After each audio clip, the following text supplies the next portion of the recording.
Welcome to the Thought Decoders YouTube channel, where we teach you to think critically, teach you how to apply logic, and defend your faith. Today, it's a plum pleasing pleasure to present to some and introduce to others Dr. Carmen, uh, a Biola professor of Old Testament. And Dr. Carmen, how do you pronounce your last name? I didn't want to slaughter it the first Yeah, it's thing. Imes. Imes, Imes. like dimes without a D. Okay, Dr. Imes, it's a pleasure to have you on the broadcast. I Thank discovered you. you a few several months back.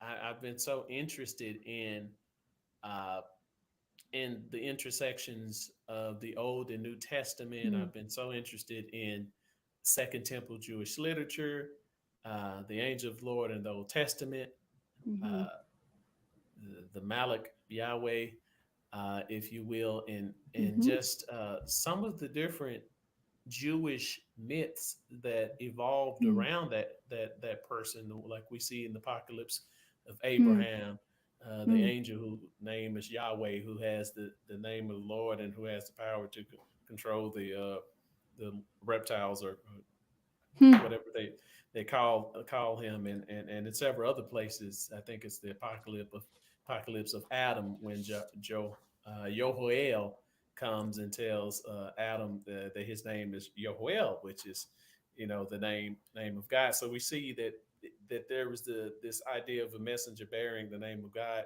within Jewish Second Temple literature, and Hmm. then we see the identification of Jesus as the Word and John, and we see that he is the image of the invisible God, which is the same title that Paul calls Christ. Says he's the firstborn of creation, the image of the invisible God, which is the same idea that Philo, the philosopher, uh, gave when he talked about the Word, and he said he's the image of the invisible God, the firstborn of creation.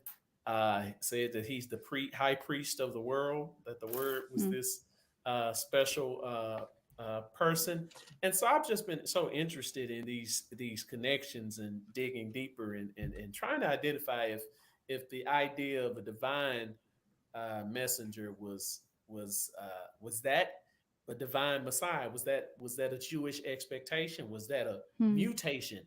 As I've heard some Hmm. Christian thinkers say that the New Hmm. Testament is a mutation of the Old, in the sense Hmm. that it's like, oh wow, bam, you didn't know this. Like you didn't know that God had a son, but He does. Hmm. And all you Jews, let's believe in Him. Uh, was that the way it went, or was it something where, like Daniel Boyarin, a rabbinic scholar, sees as there being several different sects within Judaism, and one sect believed had a divine Messiah as an expectation, and others didn't. One believed that it was going to be just a mere political leader. Hmm. So Hmm. was it more continuity? Was there more continuity between the Old and New Testament? And Hmm. so when I saw your Torah Tuesdays, uh, your Bible lessons, I said, this this is very interesting. Then I went and I checked you out on Biola and watched your videos and your lectures and your talks, and I began to follow you and found you to be a very well-read, erudite scholar. And I said, wow, this would be a pleasure to have her on. And so we are here today, and we are going to discuss messianic prophecy, and as we discussed in our correspondence online, you have your own view of messianic prophecy, but maybe a more nuanced way to view messianic prophecy than are typically used. So, but before we start, I think it'll be just to set frame the conversation. Let's start with the definition of prophecy. What Sure. is prophecy? Yeah, I think that's a great place to start because different people have different expectations. As you've just said, there's all these competing expectations going into the first century of even what the Messiah, who the Messiah will be, what he will accomplish, what to watch for. So I think it's good to roll back the clock and say, okay, what do we even mean by prophecy? And I've asked students this many times, what is prophecy? Define prophecy kind of at the outset. And most of the time, students will say something about predicting the future. Mm. That's some key component of what they see to be biblical prophecy. And that's where we need to I want to say okay, time out, Mm. because if we like counted all the words in the prophets in the Old Testament, in the prophetic books, and we Mm. asked ourselves what percentage of the Old Testament prophetic books have to do with the future, it's surprisingly only 7% of the Old Testament prophets are even talking about the future. So if we define prophecy as predicting the future, we've just left off 93% of what they had Wow. to say. So I think it's important for us to kind of Mm. hone in on what is it that we're actually reading. Um, Most of what the prophets said had to do with the present or the past. They recited Israel's history. They called people to account for the way they were living in the present on the basis of what God had revealed in the past. And then sometimes they said things that were future oriented.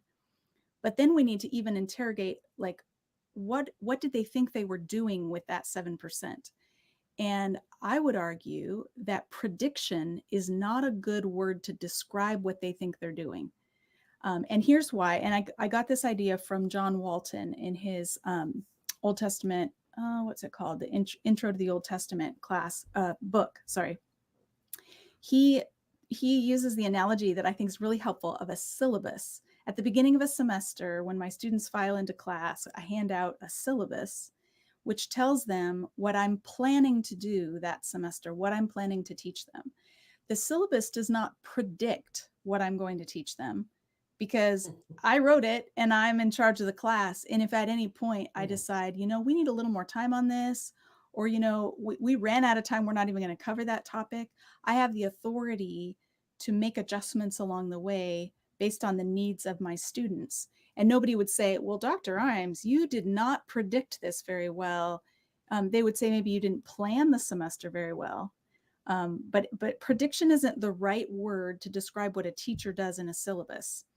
It's Mm. it's more of I think a better word is announcement. I'm announcing what my Mm. plans are. And to me, that's a good way of talking about what the Old Testament prophets are doing. They're not predicting as if they can see into the future and see what's going to happen. Rather, they're announcing what God says he will do. And Mm. because God is saying he will do something, he retains the freedom to make adjustments along the way.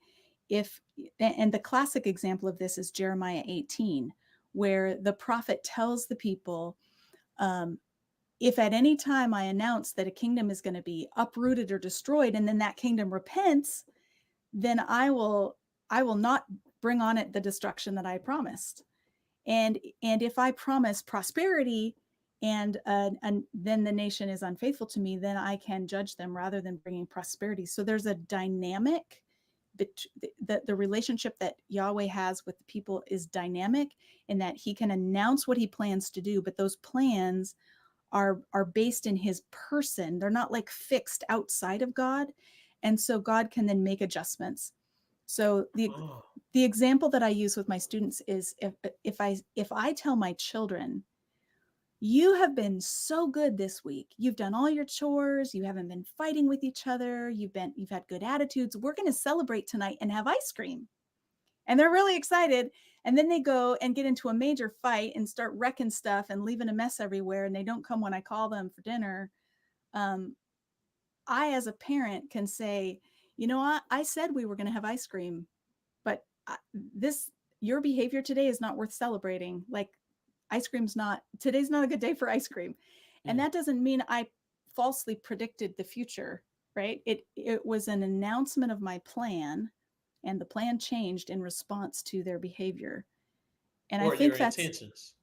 yes. Yeah, It's an so my announcement. my intention was to celebrate good behavior. If the good behavior goes away, there's no longer any cause for celebration. We need Right. instead a time of chastening, a time of Right. let's get back on track. So I think that's a good way of describing what's happening in the prophets. Of course, every analogy or illustration has its Mhm. limits. Um, there's obviously more power to announcing God's intentions than to announce mine in a syllabus or in an announcement to my Mhm. kids. But if we think of prophecy at its core as an announcement, I think that's going to help us with a more accurate picture of what messianic prophecy then is. Well, that's interesting. I think about how it's so a part of me. My training is in philosophy, Okay. so I would like to say I'm playing the devil's advocate, but I may be the devil's. No, but no, I'm not. Uh, but a thought occurred to me while you were saying that. Is that a distinction without a difference, as they say? Is it? Mm, It's because I can say you're a prophet if you can predict the future. Then I can just mm, change predict with announce. Well, okay. let's ignore that. You're a prophet if you can announce the future. It Yeah. seems like so. I begin to wonder what is that a what kind of change is that to the concept? Sure. Is it more Good. about perspective or? Yeah, that's a good question. I think it helps in a couple ways. And one way is that sometimes Christians have had it seems like it's their goal when coming to the Old Testament prophets to come up with a list of all the things in here that aren't fulfilled yet. So we're looking at it as if it's a web of predictions about the future, then we can just ignore all the things that have come true and hone in on the things that haven't come true yet, and then go read the newspaper to see when they're going to happen.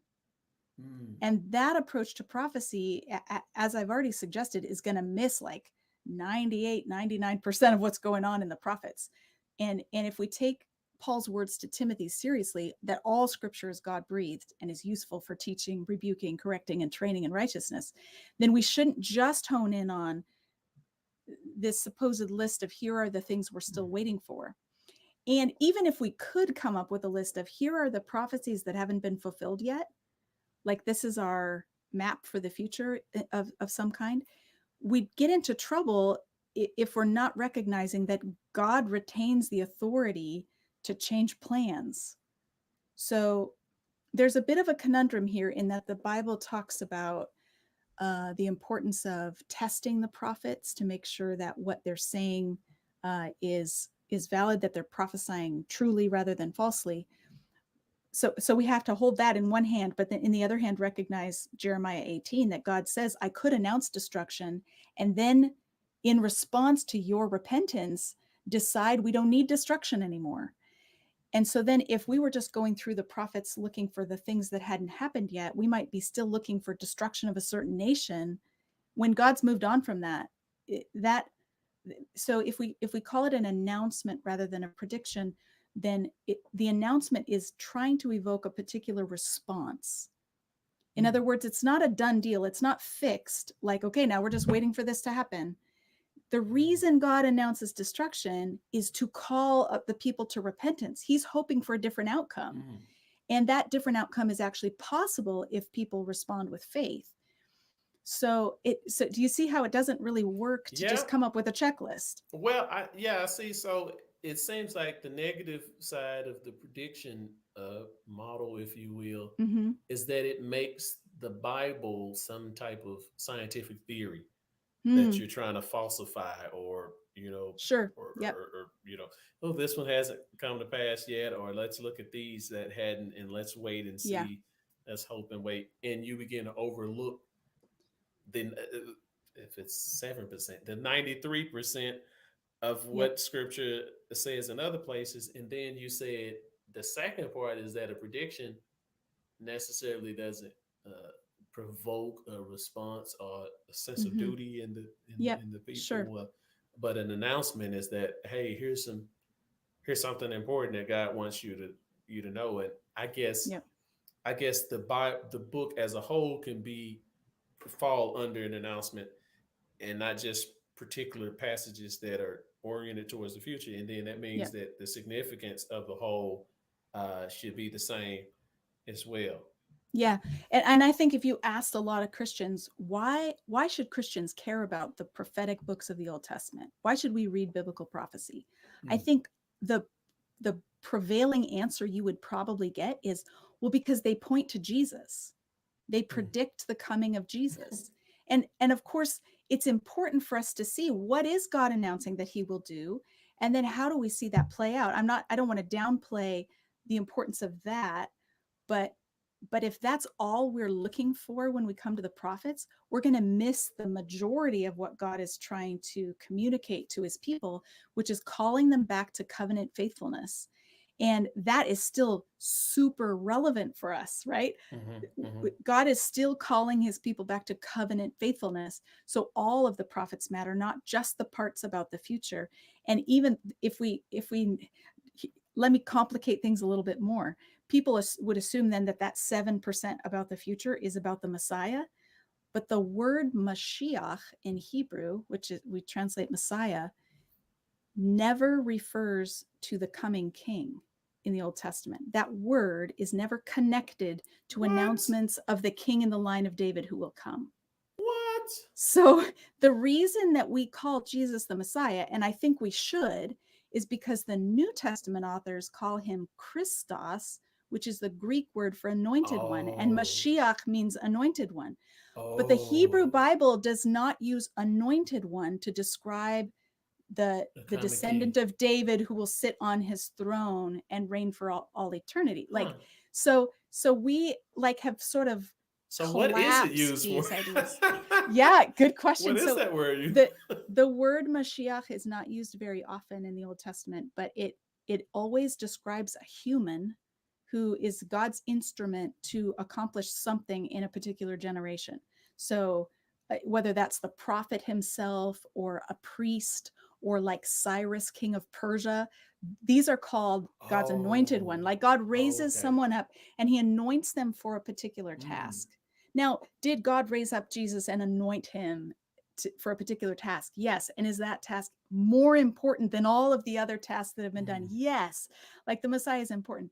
But if we just want to, if we're just making broad assumptions about messianic prophecy, we might miss the fact that um, this is a category we're imposing on the Old mm. Testament that isn't like, Anachronistically.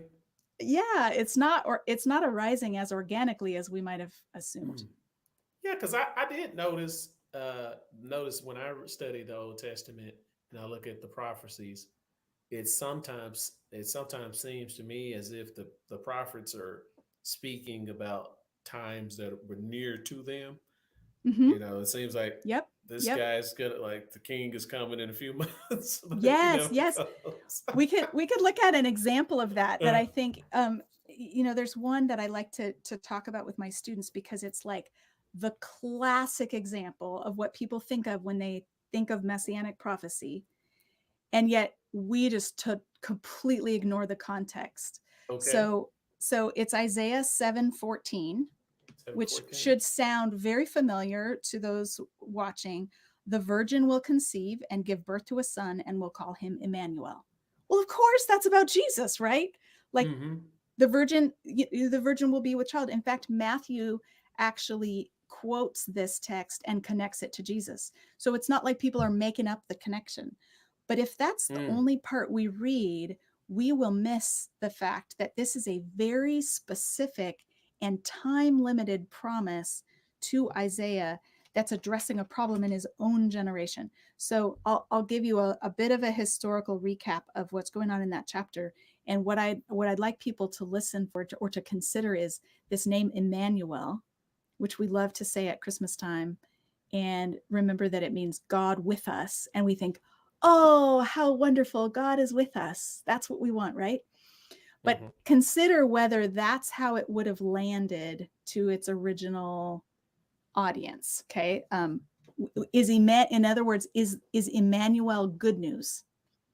Or is it something else? So if we back up to the beginning of chapter 7, and it looks like you've pulled up the ESV. I'm looking at an NIV. Are you The, biased towards the NIV?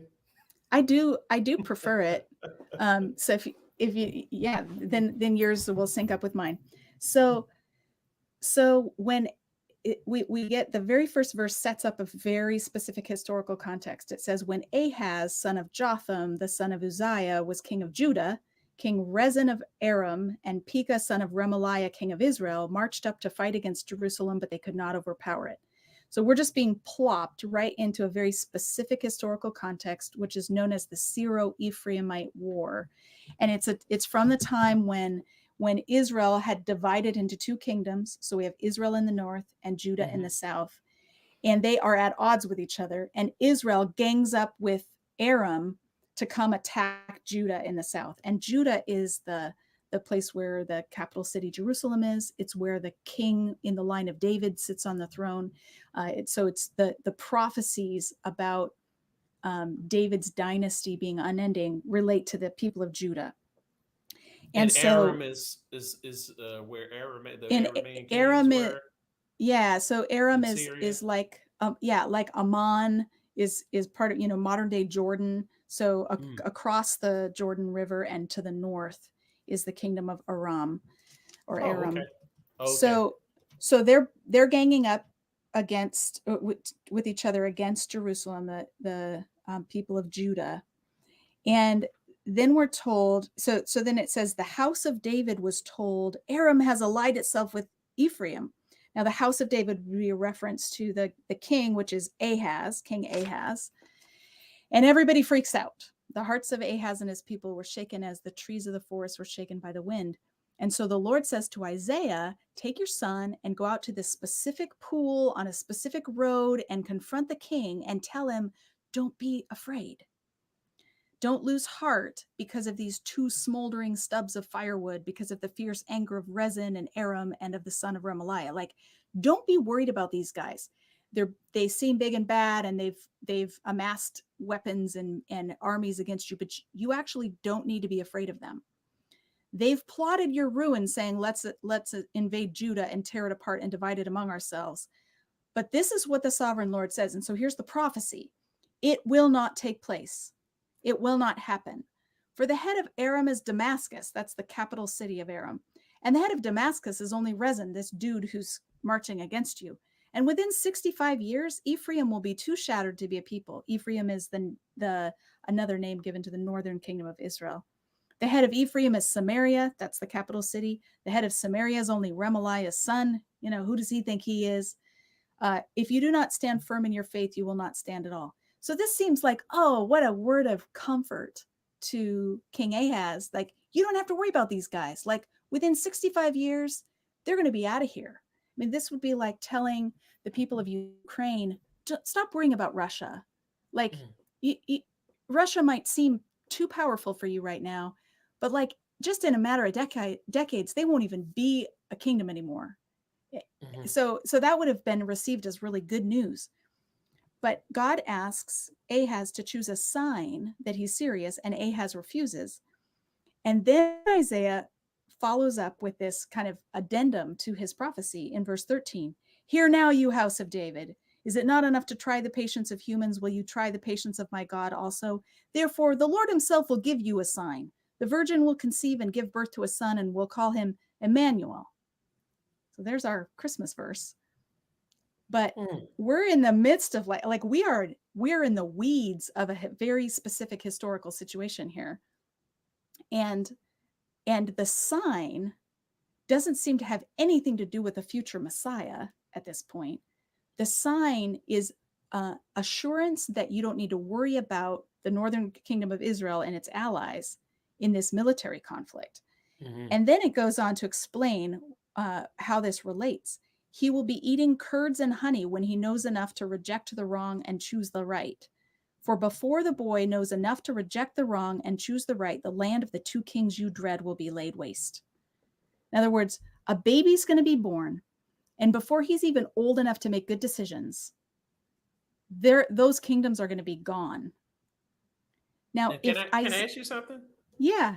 Verse 8 says within 65 years. Mm-hmm. Does that mean that this prophecy had to occur within 65 years? That does seem to be that does seem to be indicated here. Like, this is a very short-term prophecy. It would not have meant anything to King Ahaz to say, hey, just Just wait. 25. 800 years from now, you got nothing to worry about. Like that's not helpful, right? Yeah. If we told Ukraine, hey, no, don't worry, 1,000 years from now Russia Mhm. will be gone, they're like, well, that doesn't help us right now when this other nation's bearing down on us. You Mhm. actually need it. It actually has to be a short-term prophecy, otherwise it's not reassuring. And also, you have to observe the sign. If you're dead, you can't observe the Right, sign. And if Ahaz was exactly, dead, then exactly. how was it a So sign to him if he was dead? yeah, so we have this like sort of strange, now we've posed a strange problem. Like, how does this become a Christmas verse if it seems very historically situated and short term? Mhm. So just to recap what happens in the rest of the chapter, verse 17. So we just talked about, before the boy is old enough to reject the wrong and choose the right, the land of the two kings you dread will be laid waste. The Lord will bring on you and your people and on the house of your father a time unlike any since Ephraim broke away from Judah. He will bring the king of Assyria. In other words, stop worrying about Israel and Aram. You got bigger things to worry about. Assyria is going to come and attack you. Hmm. Which is now no, like, it feels like it flips this word of comfort, like, oh good, we don't have to worry about them. Wait, we have a bigger threat. It would be as though we told Ukraine, don't worry about Russia, within a decade they'll be gone, but China is going to come overtake you. Hmm. Like, this is no longer a word of Wow. comfort. And then it explains that God is actually going to call the armies of Assyria to come and and bring bring devastation to the land of Judah. And the reason why this child from earlier is going to be eating curds and honey is because nobody's there to cultivate the ground anymore. They're just going to have to collect wild honey, and they're going to have like the the herd animals will be wandering around through the thorns because nobody's cultivating the land anymore and growing wheat or whatever. um, there and so many people will die that there's extra milk, that you have so much extra milk that you can turn it into curds, so this kid is Wow. gonna like eat curds and honey. So can I ask you this? Is so Yeah, does this could this be envisioning the uh exile of the it northern it tribes? it certainly seems that way. Well, except not, well, so the northern and southern tribes have different times of exile, right? So Israel in the north is the first problem, and he says that threat's going to go away, which implies they'll go into exile. Mm. But then Judah will be so devastated that there won't be enough people to drink the milk or cultivate the land. And so this kid's going to eat curds and honey. So that implies a second exile that's going to happen under the Assyrian rule. Oh. Hmm.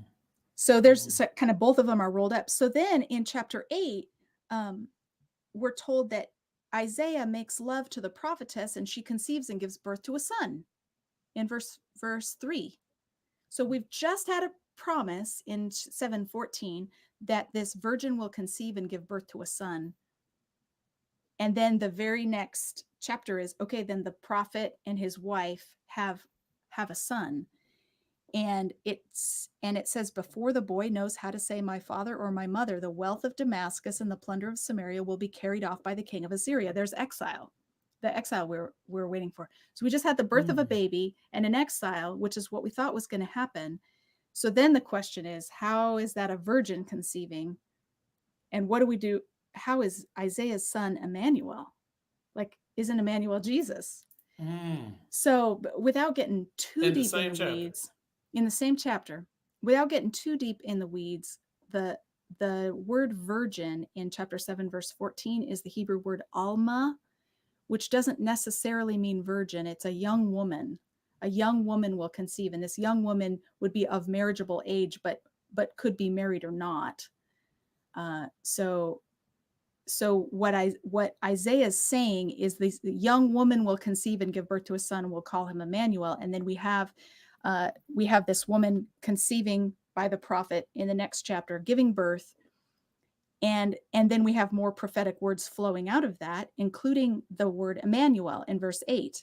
So there's a condemnation of the people for rejecting God, and it says The mighty floodwaters of the king of Assyria are going to overflow all of Judah and pass through it and reach up to the neck. Its outspread wings will cover the breadth of your land, Emmanuel.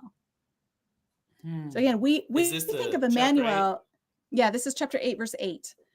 So we think of Emmanuel as like, good news. God, it's like some kind of reassurance that God is with us, but There's a bunch of songs. it's very threatening in these chapters. So if you scroll down a little farther to verse 10, it says, devise your strategy, but it will be thwarted. Propose your plan, but it will not stand, for God is with us. There it is again, Emmanuel. You aren't going to be able to accomplish what you want to because God is with you. So no, what do we do with that? So it's like God is the thing that's preventing you from reaching your goals. Is that what you're saying? Exactly. That Exactly. is the great. So I don't know if anybody out there is like had this experience growing up, but when I was growing up, my dad worked, he was in construction, and my mom stayed home with us. And if my brother and I were naughty, then what she would say to us is, you just wait till your dad comes home. Mm-hmm. Right? And then we knew we were going to get it. Mm-hmm. And yet most days, daddy coming home was a cause for great celebration. We loved it when daddy came home and we'd give him big hugs. But if we'd been Oh. naughty, then daddy coming home was like a threat because daddy would be the one to administer punishment, Oh. and like back up my mom.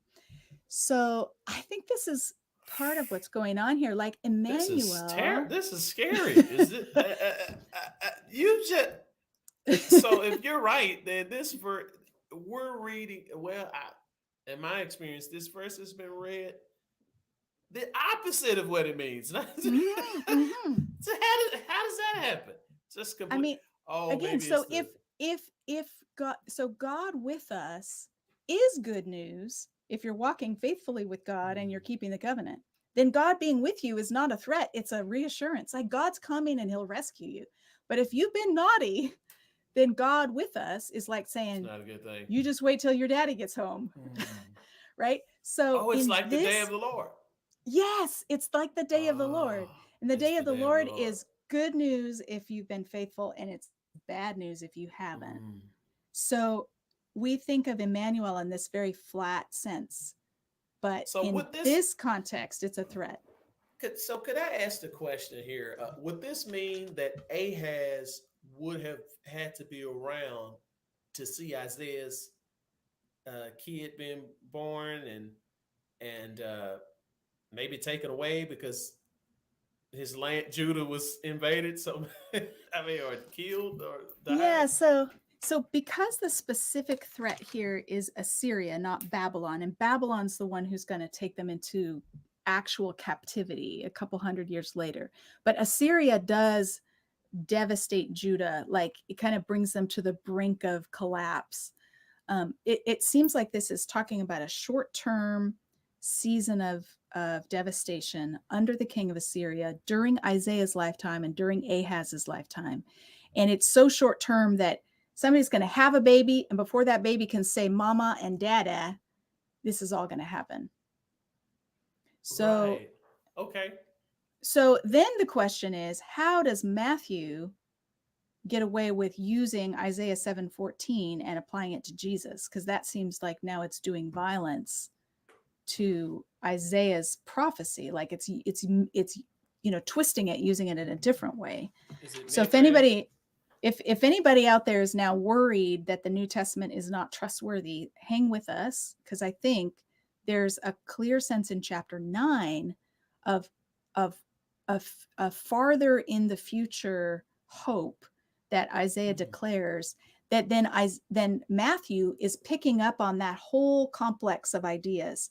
So he's going to use Isaiah 7:14, but he's by citing that verse, he's telescoping a bigger section of Isaiah, and showing that he thinks that the birth of Jesus satisfies this whole bigger set of hopes than what we just see in chapter 7. So in chapter 9, he says, nevertheless, there will be no more gloom for those who are in distress. What verse? Oh, okay. One. Verse 1.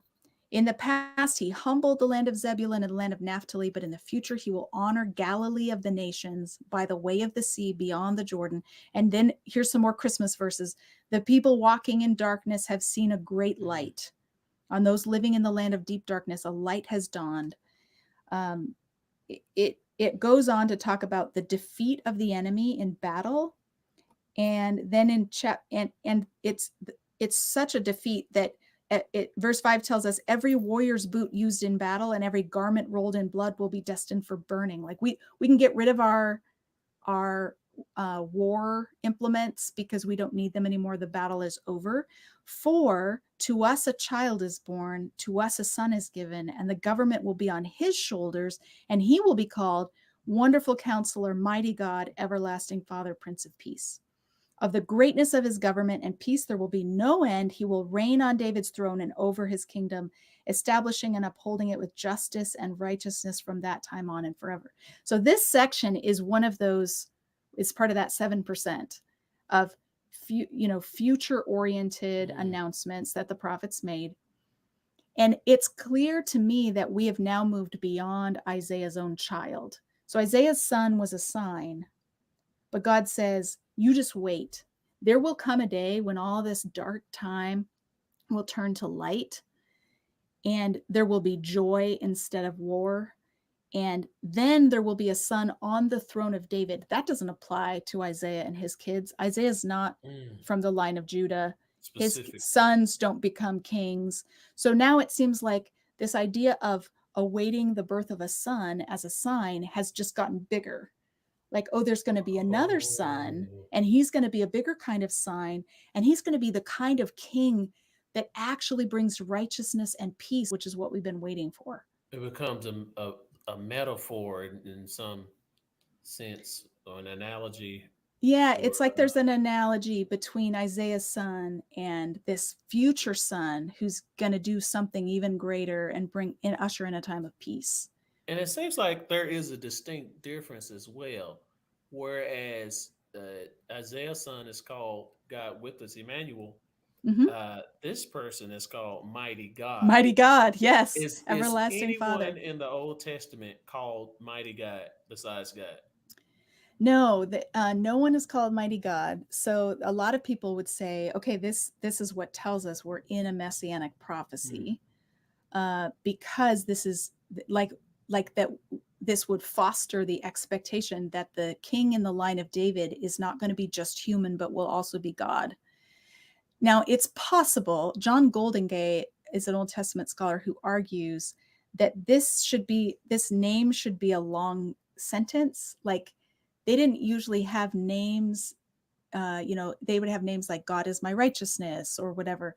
So rather than titles like mighty God. So he argues that we should translate this: a wonderful counselor is the mighty God, and an everlasting Father is the Prince of Peace, so that it's talking about God, not about the child. And he will be. And he will be called, like, he'll have this long name that like points to the greatness of God as the best king of all. And you Oh, can take that or leave it. Like, so let me ask you uh, this: Does yeah. grammatically does the Hebrew call for that? I mean, Are there I rules think it that apply that he's I think using it to? could work. So if you flip back to chapter 8, verse 3, the son born to Isaiah and his wife is named Maher Shalal Hashbaz, which is a whole sentence. I mean, I don't know why this name hasn't made a comeback there. It's up at the top there in verse 1. Right on it Wow. with an ordinary pen, Maher Shalal Hashbaz, which means quick to the plunder, swift to the spoil. It's an ominous word that's like panic, they're coming to get us and all our stuff or Hmm. something. So he names his son that as a like an ominous word about what's Hmm. about to happen to Judah.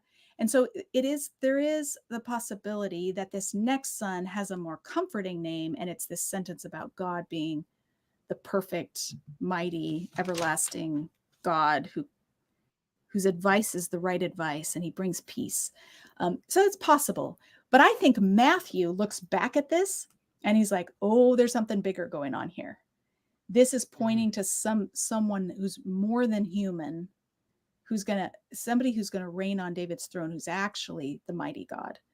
And so then he goes back to our key verse in chapter 7, verse 14. The virgin will conceive and give birth to a son. And he's like, hey, check it out. While the Hebrew Do word you want to go to Matthew? alma, let go back to Isaiah 7, Okay. uh, Isaiah 7:14. That while the Hebrew word alma can mean young woman, and it not necessarily uh, a young woman who's never been sexually active, she may or may not have been. Like the word could mean either. Once that Mm. Hebrew text gets translated into Greek in the Septuagint, it's the word parthenos is what they use for it, which does mean a woman who's not been sexually active. She's actually a virgin. Mm. So our English translation here is really relying on the Greek sense of the word rather than the Hebrew sense. And Matthew picks that up. There's this ambiguity about how Isaiah says Mm. it. And then Matthew's like, ooh, ooh, ooh, I got a good one. We have a Messiah who was actually born of a virgin, like not just an Alma, but a Parthenos. Right. And so he's able to use this verse as a signal that Isaiah's prophecies in all of chapters 7 through 9 about God putting down evil empires and raising up righteous ones is coming true with the birth of Jesus. He like Mm. collapses that all by using that verse in light of what we hear in Isaiah 9:6. He's like putting them together and saying, this is the moment we've been waiting for. It's even better than the sign God gave through Isaiah to King Ahaz. Mm.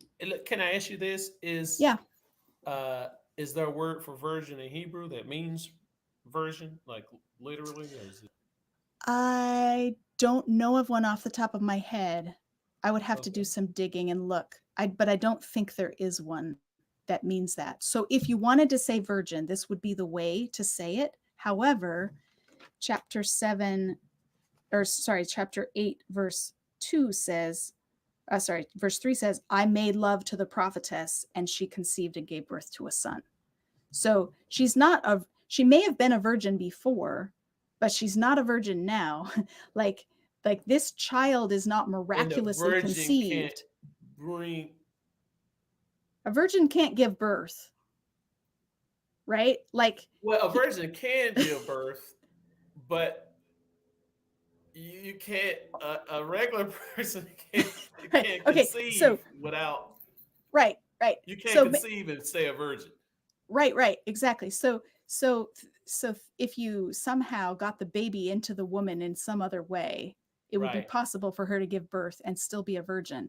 And that's in fact what we have with Mary in the New Testament. I Right. That's what believe, I'm saying. yeah, I believe that So Jesus is born of a virgin. maybe in a way that's why this prophecy was had a why they looked at it as having a dual layer Yeah, because they were just like me and you. They're like, well, Isaiah said he knew yeah. his But wife, I and so but she I couldn't have been. yeah, I am not a rabbinic scholar, so I haven't dug into like what do the rabbis say about Isaiah 7:14. What how do they make sense of that? That would be interesting to explore. Right. But what I find most fascinating is that we just clip out this verse from Isaiah 7 and we parade it around at Christmas time without seeming to realize that this was a very specific word to Isaiah's own day that was fulfilled within a few verses, Mm. and that was actually an ominous sign rather than a word of comfort. And I think we maybe jump too quickly to seeing Jesus coming as good news. Jesus Mm. coming, Jesus is the judge of all the earth. His Mm-hmm. coming is Yeah, only Lord. good news if you're on the right side of the fence, right? If you Mm. align yourself with him, if you place your faith in Jesus, then his presence is good news. And if you're opposing him, then he's a rock that will make you stumble and fall. Mm. Like this is he's a hard his word is a hard word for you. Mm-hmm. And so do I believe in messianic prophecy? Yes, but it's not as simple as the church often portrays it to be. I think most people treat messianic prophecy like well, if we read the prophets, we can come up with a checklist, and then we'll go looking around for the right person in history who checks all the boxes. Born in Bethlehem, born of a virgin. You know, honestly, if I had been reading Isaiah in its context and reading it carefully, I would not have come up with the Messiah needs to be born of a virgin. Because it's that that verse 7:14 is not looking to the distant future, and it's not talking about a king on the throne. It's talking about something that happens, in that close context. So the Right. fact that It does in Jesus, the Messiah means, like you said earlier, the Messiah is not used of the king. right, It's it's used of an people, anointed person. anointed persons. But it Yeah. does mention the king in chapter 9. So would you say that's the Yes. strongest? Yes. That's where we So need to go with this?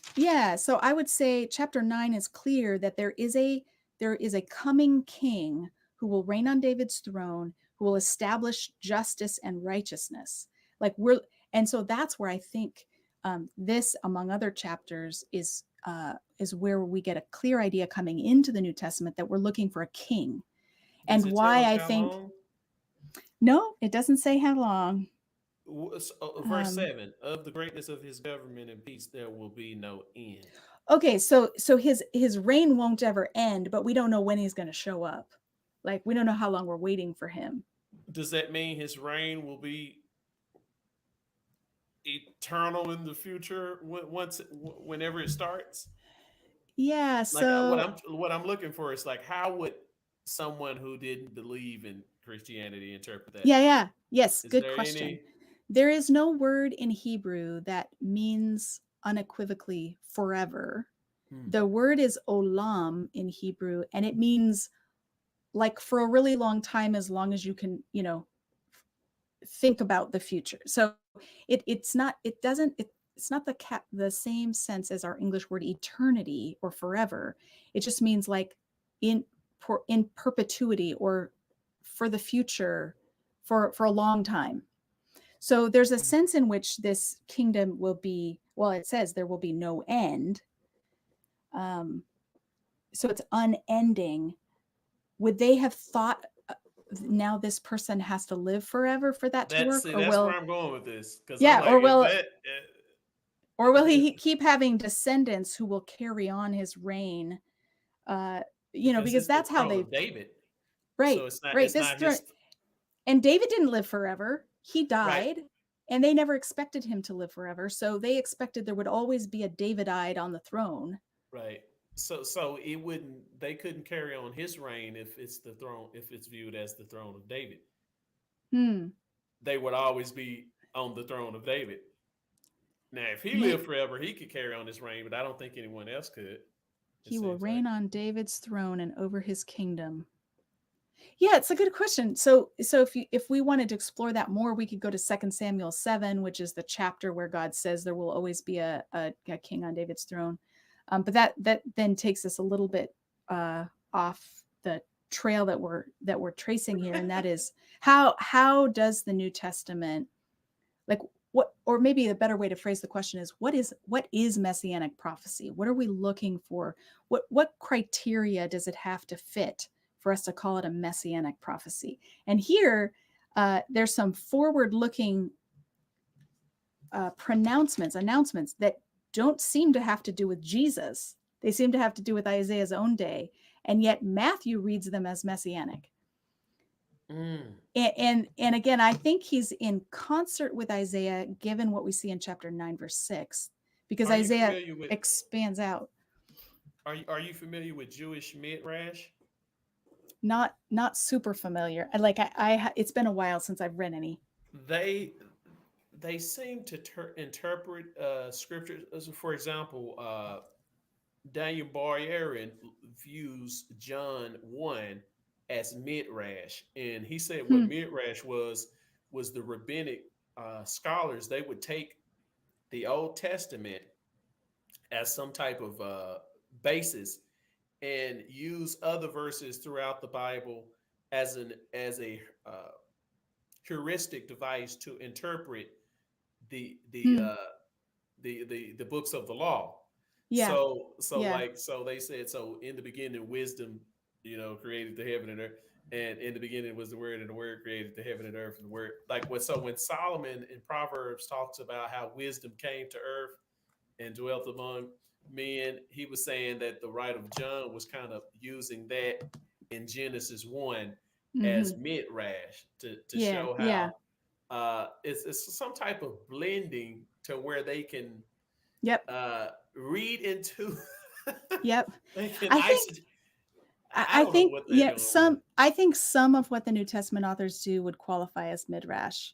I think for anyone who's uncomfortable with that term, or who, wants that defined a little more, I would say the New Testament authors are doing lots of different things when they cite the Old Testament. And we shouldn't just assume prediction, fulfillment, as though they're just trying to connect the dots between two things. They're far more creative and far more clever. And as we've seen with this example, from Isaiah 7:14. It's Matthew 1:23 where Matthew evokes this passage, and he says, "All this took place to fulfill what the Lord had said through the prophet. The virgin will conceive and give birth to a son, and they will call him Emmanuel, which means God's with us." The way he says that makes it seem like he thinks this is prediction fulfillment. But I think if we want to understand Matthew well, we need to know that the word fulfill, it uh, has a more flexible or a broader sense than how we usually use it in English. So Matthew's like, ding, ding, ding, ding. This reminds me of what the prophet Isaiah said. And now what's happening to Jesus is filling that up with meaning. It's bringing it to the next level. It's showing us an analogy. God's working now like he worked back then, only it's even greater now. And Matthew loves to use the Old Testament. He uses it 5 times in these first 2 chapters of his book, and each time is a little bit different than the last. So in Matthew 2 verse 6, he talks about the fulfillment of Micah's prophecy about Bethlehem, and this is more like the traditional prediction fulfillment that we would expect. But then the next one is chapter 2 verse 14. This one is one of my favorites to think about with messianic prophecy. So starting in verse 13, it says, "When they had gone, an angel of the Lord appeared to Joseph in a dream." So they being the magi who visit Jesus and bring gifts. "The angel of the Lord appears to Joseph in a dream. 'Get up and take the child and his mother and escape to Egypt. Stay there till I tell you, for Herod is going to search for the child to kill him.' So he got up and took the child and his mother during the night and left for Egypt, where he stayed until the death of Herod. And so was fulfilled what the Lord had said through the prophet, 'Out of Egypt I called my son.'" This one is fascinating because he's quoting Hosea 11 verse 1. And if we flip back to Hosea 11:1, we'll see that this is not a future oriented prophecy. Like if you're in a prediction fulfillment mindset, this one does not work. Verse 1 says, "When Israel was a child, I loved him, and out of Egypt I called my son." This is talking about the Exodus. Mm, This is an echo back to Exodus chapter 4, verse 22, where God says to Moses, "Israel is my firstborn son." And Hosea draws on that to say, "When Israel was a child, I loved him, and out of Egypt I called my son." And that's, echoing Exodus 19, 4 through 6, where he says, "I brought you on eagle's wings and brought you to myself at Sinai." And then it goes on to talk about how Israel was unfaithful. The more they were called, the more they went away from me. So this idea of God bringing his people into a covenant relationship with him did not turn out well, which is Hosea's whole message. And now how can Matthew say that Jesus fleeing to Egypt is the fulfillment of Hosea talking about Israel coming out of Egypt? Like this is a very clever kind of midrash, if you want to call it that, a very clever echo in which it seems that Matthew is thinking of Jesus as Israel, like he embodies the story of Israel. He's recapitulating Israel's story and living it out. and except his story is going to have a different outcome than Israel's story had, right? God, so think about it. The Israelites are brought out of Egypt because Pharaoh is trying to kill all the baby boys. Like we have a despotic king trying to kill Israelite boys, and then we have the next Pharaoh, who's imposing more labor on them, and God rescues them. And now we have Jesus in Israel, in the land of Canaan, and he's got a king trying to kill the baby boys to try to get at him, and God brings him out, and he goes the opposite direction. So we have two kings and two rescues, and they're going back. They're the reverse of each other, and the outcome is also the reverse, because the Israelites were unfaithful. They get to Sinai and build a golden calf and worship it, and yet Jesus is going to be faithful to the covenant and keep it. He's embodying everything God Mm. wanted for his people. And so Matthew can say, this is what Hosea was talking about. Now it's fulfilled. Like that. Mm. And what he means by fulfillment is not there was a prediction and now it came true, but there was an intention in the heart of God for the kind of relationship that he wanted to have with his people. And we just haven't seen it play out well until now. Now we have the perfect Son of God who's going to live faithfully to the covenant, and he's going to make it possible for all the people to be back in relationship with him and experience the blessings and benefits of the covenant. Mm. Well, you know what, Doctor Imes, this has just been uh, a wonderful to study this with you today, and I have to ask you to come back. The invitation is open whenever, because you have to come back and finish this. This is a great This study. 'Cause- it's good fun. It's good fun. yeah, yeah, it's I good. hope it's helped people see that messianic prophecies are more complex and flexible and interesting than Hmm. maybe they've assumed. Hmm. And thank you so much again, and thank you all for watching whenever you do. Thanks for being with me, Sean Mixon, and Dr. Imes with Biola, Old Testament professor at Biola. And as always, remember to think better.